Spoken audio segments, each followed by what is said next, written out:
Good evening. We bring you the latest in the world of sports. I'm Dip Dipianco. We give you the conversations you want to hear from your favorite icons and athletes. I'm Denise Tan, and in tonight's Game Plan, we'll break down Barangay Ginebra's Game 1 victory over the Bay Area Dragons in Game 1 of the PBA Commissioner's Cup Finals. We'll also go through some PBA courtside stories with an insider look at the biggest names from the top two teams in the league. And we'll figure out if the Boston Celtics are really the best team right now in the NBA. Buckle up, sports fans. Let's get in the game.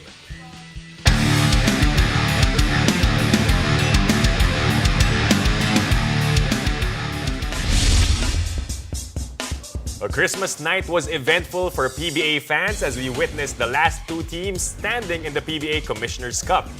Now it's time to hear some courtside stories courtesy from my partner tonight, Denise Tan. Denise, we're in the finals of the Commissioner's Cup. Dalawang teams na ang nalalabi. So I think it's time to take a closer look at some of the players na natitira pa here in the Commissioner's Cup. Unahin na natin dyan. I heard you have a story from Jamie Malonzo. Yes, so I met Jamie's mother, Teresa, in Game 4 of the semifinals they had against Magnolia. And she was telling me it's only her second time coming back here in the Philippines in 32 years. Wow. Tapos yung unang beses niya daw bumalik dito back when Jamie was still playing for LaSalle. And everybody has been telling her how popular Jamie is. Hindi daw siya makapaniwala up until she witnessed it herself during the semis. Tapos talagang sumasakit na daw yung panga niya dahil pati siya syempre nasasama dun sa picture. And she just kept telling Jamie, you have to be grounded, you have to remain humble, you have to be thankful. You wouldn't be in this situation without these people helping you and guiding you and supporting you along the way. And at the end of it all, kahit daw paulit-ulit niya yung sinasabi kay Jamie as the good son that he is, yes, Mom.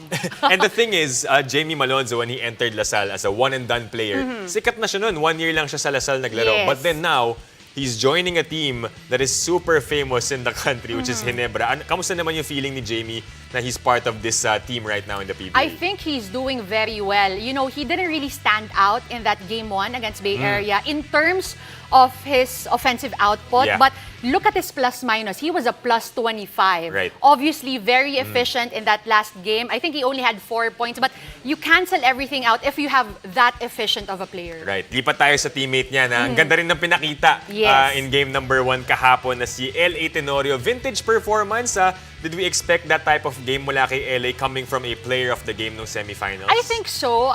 When he got the Player of the Game award in Game 4 of the semifinals, he was already talking about Coach Tim Cone giving him the license to shoot. Yeah. Nag-usap na rin daw sila that Coach Tim really wants him to really be more of a shooter. Bigay na daw yung offense orchestration kay Scotty. Let him be the dribbler. Let him take care of the offense, the assist. Tapos si LA nga has been given, the go signal to just keep on shooting. But LA wants one thing clear. Hindi daw niya hinahabol yung record ni Allen Caidic or ni Jimmy Alapag. He is well on his way there. He has gotten 15 3-points since the end of the eliminations. That was 4 3-points each in games 1 to 4 and 3 3-points back in game number 1 of the finals. And I think he has a record of his own, no? Parang pang 7th Christmas game na niya kahapon. And panalo na naman sila in game number 1 against Bay Area. Okay, we've talked about 2 players from Ginebra. How about someone from their foes, yung Bay Area Dragons? I believe there's a player na medyo may pinagdaanan with all the eating this Christmas season. Siguro naapektuhan na tong si player from Bay Area. Yes, we're talking about, of course, Kobe Lam. He wasn't present during the press con. Halatang halata, and everybody noticed because he has been doing well. One of the youngest players, not just on the Bay Area Dragons team, but also in the league at only 22 years old. Now, Kobe apparently suffered from food poisoning last Friday, and quote-unquote, he was saying it was hell all day para sa kanya. He felt a little better nung Saturday, and that's why he was able to attend yung mga viewing nila, their walkthroughs. Nung Sunday, he said he was okay, but what was obvious also was when he was on the bench, yung mga times na nilalabas siya, nabubuho siya ng tubig, hindi lang sa mukha, pati sa ulo, manlalamig na pawis. And that may have affected, we're not exactly sure, but may have affected his performance. You know, all throughout the semis, he was averaging around 18.5 points in game number 1. He only had 11. And so Kobe As we know, isa sa mga aabangan ni Coach Brian Gorgin or aasahan rather at aabangan natin come in Game 2. So, safe to say na hindi pa siya siguro 100% Yes. kahapon in game number 1. So, we're hoping na in game number 2, mas okay na si Kobe Lam and the rest of the Bay Area to try and equalize na against Barangay Ginebra in game number 2 for the series. So, thank you so much, Denise, for those stories. Abangan natin yung dalawang teams na to because it's gonna be a long series for our PBA fans in the Commissioner's Cup. And after the break, we'll hear more about the PBA Finals Christmas match and the rest of the series. Stay tuned. You're watching The Game.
Welcome back to The Game. Christmas came right on time for Barangay Ginebra after they took Game 1 of the PBA Commissioner's Cup Finals against the Bay Area Dragons. Joining us tonight to break down the series opener as well as players to watch for the rest of the showdown is PBA Rush analyst Coach Charles Yu. Coach, Merry Christmas and thank you for coming down from your short vacation. And you covered game number 1, right? Live sa itong game sa Mall of Asia Arena. I just wanted to ask you first, how was the atmosphere like with Ginebra and Bay Area in that game number 1? Well, it was a great atmosphere, to be honest. Sulit ang pagbaba ko. 98% Ginebra fans siguro. I think there's one section behind the bench of Bay Area na cheering for them. It was great. You know, it's amazing. I think it was 18,252 that showed up. So that was a great crowd. It was a fun atmosphere. You know, they started cheering for Ginebra. And it felt nice to see all those fans on Christmas Day. Actually, sinasabi nga nila, Charles, singit ko lang, yung 52 daw na botal, mukhang yun lang yung hindi para sa Ginebra. Baka. Diba? Okay, I wanted to ask you, we just showed everybody the final score. It was 96-81. That was the lowest scoring output para sa Bay Area Dragons all throughout the conference. Were you surprised about anything that Ginebra did, or what did you see that that allowed them to stop Bay Area and limit them to just 81 points?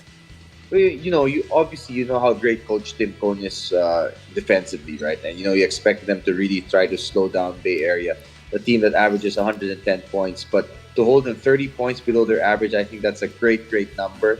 I give a lot of credit to Christian Stan Hardinger. You know, from the tip-off pa lang, every time naglalakad pa lang itong si Andrew Nicholson, binabangganan niya. He didn't let him get into his comfort zone. They really took them out of their offense. Obviously, they know the offense really relies a lot on Nicholson. And, when they kind of stopped him from getting to a flow, syempre medyo nung dulo siya uminit. Pero tapos na yung game by then. I give a lot of credit to the defense of Ginebra. I thought they did a great job in this game.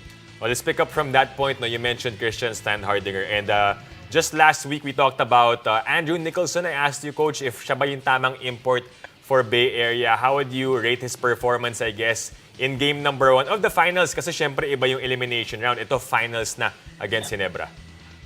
Well, I would say average. Against San Miguel, he was really great. But then again, now you have a guy like Christian Standhardinger. We saw what he did against Raposevic, against Magnolia. Really shut him down, got into his head, played him so physical, and took him out of his game. So he tried to do the same thing against Nicholson. Obviously, Nicholson's a more mature, more experienced player. So hindi madali to get him frustrated. He's always cool. But I thought the effort of Christian was great. I thought Japet came in and threw him off a bit. When Justin Brown, he had to guard him also a few times. He also was okay. But they really did a good job on taking him out of his game. And with this Bay Area team, without Miles Powell, I think their guards aren't as good as creating offense. So if Nicholson isn't going to produce 30-plus points per game and be a guy who'll draw a double team, then it's going to be hard for them because, with Miles Powell, they have a different dimension. This guy can just recreate. I think no Ginebra player can really slow him down one-on-one. But kay Nicholson, parang si Stan Hardinger, magaling ang scouting report nila kay Nicholson. They really took him out of his game. They ran him off the three-point line because this guy's a great shooter. And they made him work. I mean, obviously, it didn't help Nicholson that he missed a lot of free throws. But I think more than that, we have to give credit to Ginebra's defense. Charles, after the game, Coach Tim Cone, one of the things he said was that they just got lucky. We know there were a lot of good things going on para sa Ginebra back in Game 1. Zhu Songwei foul trouble early in the first. You had Andrew Nicholson getting that F1 in the first half. Tapos Kobe Lam not feeling 100%. What are you expecting come Wednesday if these players are back in their A game? Well, I think you mentioned those guys. So those are really great points to me. But the one guy that was missing to me was Hayden Blantley. He was 0 for 9 from 3, I believe, and 0 for 7 the first half. By the time it reached the second half, he didn't want to shoot the ball anymore. But a lot of those three-point shots were open. And this is a guy who's shooting above 40% from three, which is a great number. And if he's not going to help Bay Area, he couldn't defend that game. He couldn't score. And it's going to be tough for them because he never had a lot of contributions. Obviously the starters, we talked about L.A., Scotty, Christian Standhardinger, Justin Brown, he was a given. Japet off the bench was solid. Stanley gave them quality minutes. I really think the advantage of Ginebra is their depth. I don't think Bay Area is as deep as Barangay Ginebra. So if that's the case, the starters really have to contribute. Here you see one dunk of Blankley, but all the other shots that he missed were wide open threes, and they need him to produce because Andrew Nicholson, as good as he is, won't be able to do it alone. I think Glenn Yang could have performed better. I thought L.A. Tenorio outshined him. But the role players of Bay Area, they're the ones who really have to step up, and they have to find a way to contribute. If not, Ginebra's just going to find a way to stop them again and again on defense. Siguro may onting halong malas din yung shooting ni Hayden Blankley. Just he was trying to shoot from the outside but nothing going in for him. But if you're Ginebra right now, you can capitalize. What do they need to do siguro para to take a 2-0 advantage in this series? Well, I think defensively they were great. Anytime you hold a team to 81 points, I don't care what team that is. That's a great number. So give credit to their coaching staff. They really scouted Bay Area well. They played the tendencies of the players well. They knew what they were running. So they have to stick to their same game plan defensively. Take those guys that they want out of the game. Kobe Lam had a hot start, but after that they adjusted. They didn't let him get going anymore. He was quiet the entire game after the first quarter. So that was great. Glenn Yang, they have to continue to kind of stifle him. He had, I think, 12 points, but he didn't really feel that because there were a lot of times that maybe he could have created more, but he didn't. Andrew Nicholson will get his numbers. You could say they played great defense, but he still had 27 points. But it's the other guys. As long as they find a way to stop their other locals, then I think Ginebra will be okay. And then offensively, they got to do what they keep on doing. Share the ball, look for the mismatches to attack. And, it's been a recipe of success for them. And, it's been working for them. Charles, you also mentioned names a while ago. Scotty Thompson, you have Justin Brownlee, L.A. Tenorio, of course.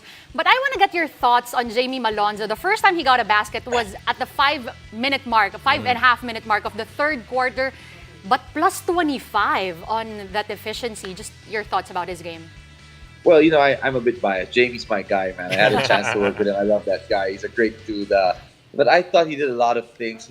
He hit the only basket he hit was a big 3-pointer when they needed some separation, when they kind of had to quiet the run of Bay Area. But I like what he did defensively. He was very active on the boards, and more importantly to me, there was one play that I believe it was the third quarter where he just dove for the ball. That's the will to win. You want that ball more than the opponents. He just sacrificed his body, and those are the little things that help the team win. He was really relentless. He played good defense, and with Jamie, you don't always need him to score, but as long as he does the little things, it will really help the team win because he's a versatile guy. He can guard 1, 2, 3, 4. He rebounds well, and he's a floor spacer for them. So I thought Jamie was great, despite not scoring much. He still rebounded, he still defended, and he did all the little things for them.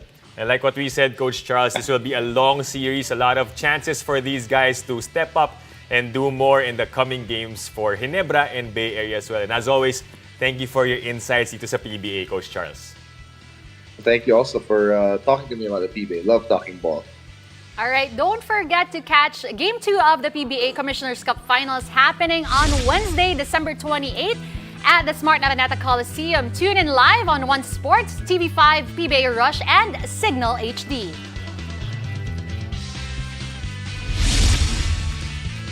And after the break, we'll find out if the Boston Celtics are legit or just another streaky team. Stay tuned. You're watching The Game.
You're watching The Game. After an unexpected finals run last season, the Boston Celtics are back on top of not just the Eastern Conference, but even the league standings. And still with us this time to talk about Boston's run this season is NBA hype analyst Charles Chu. Charles, welcome back.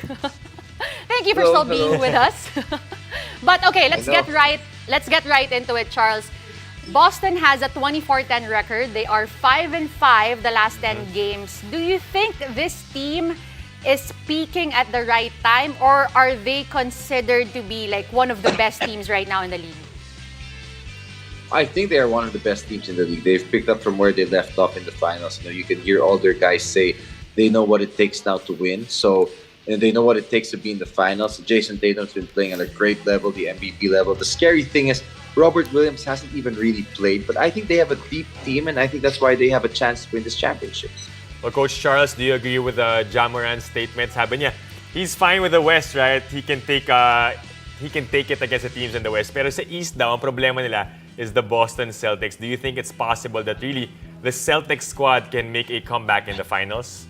Oh, I think so. I think they have a good chance. Obviously, you can't count out the teams like the Nets, the Sixers, and the Bucks. I mean, I know the Cavs are right there, but to me, it's those four teams that really have a chance. Obviously, you can't count out Giannis and the Bucks. They're a championship team.